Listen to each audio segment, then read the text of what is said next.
patawad dito sa Japan or hagel? Gagamit yung patawad nga po. Yung pag bumili ka is babawasan yung inyong presyo. Dahil dito sa Japan, ang presyo nila dito ay halos ay pare-pareho.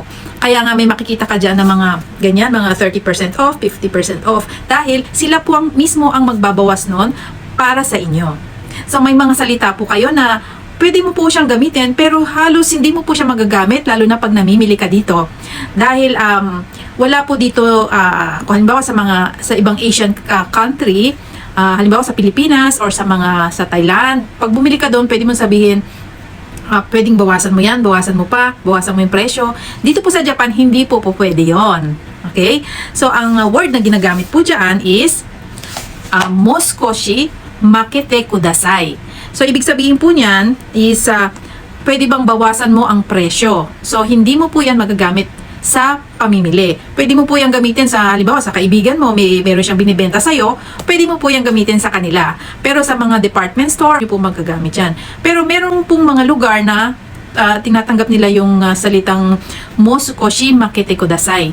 Halimbawa po yan sa mga parang mga palengke or mga sariling store ng mga Japanese. Halimbawa sa mga gulayan, sa mga prutas, meron po silang mga ganun. Pero halos lahat po dito sa Japan ay walang ganon. Yung sasabihin nyo po na makite kudasai. Kung gusto nyo po na magmurahan kayo or magmura yung inyong binibili, meron po silang time para dyan. So, ang gagawin nyo lang po is tanungin nyo po kung kailan sila, anong oras, yung time na di-discount sila. Naglalagay po kasi sila dyan ng mga seal.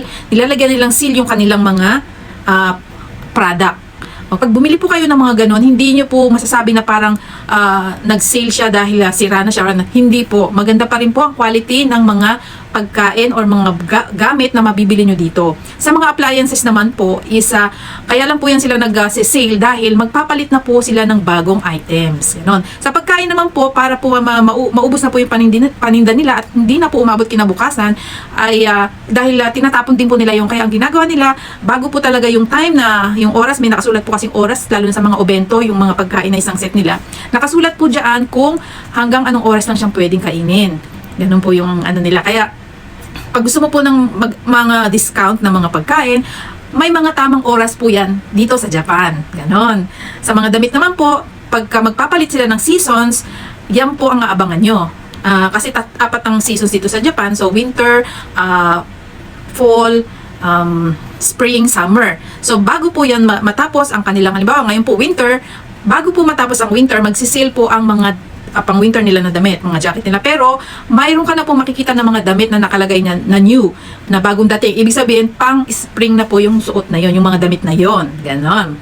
Kaya pagka shopping po ang gusto nyo dito, at kayo ay taga mainit na lugar sa Pilipinas or sa kung saan man po kayo, ang aabangan nyo po dito is yung sale ng summer. Ganon. Kasi talagang bagsak presyo. Halos ipamigay na lang po yung presyo niya.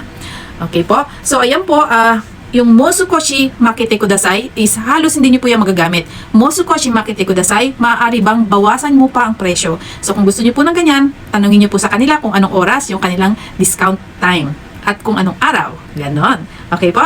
Sana po ay may natutunan kayo kay Michelle Umezawa. Salamat po. Babu! Domo!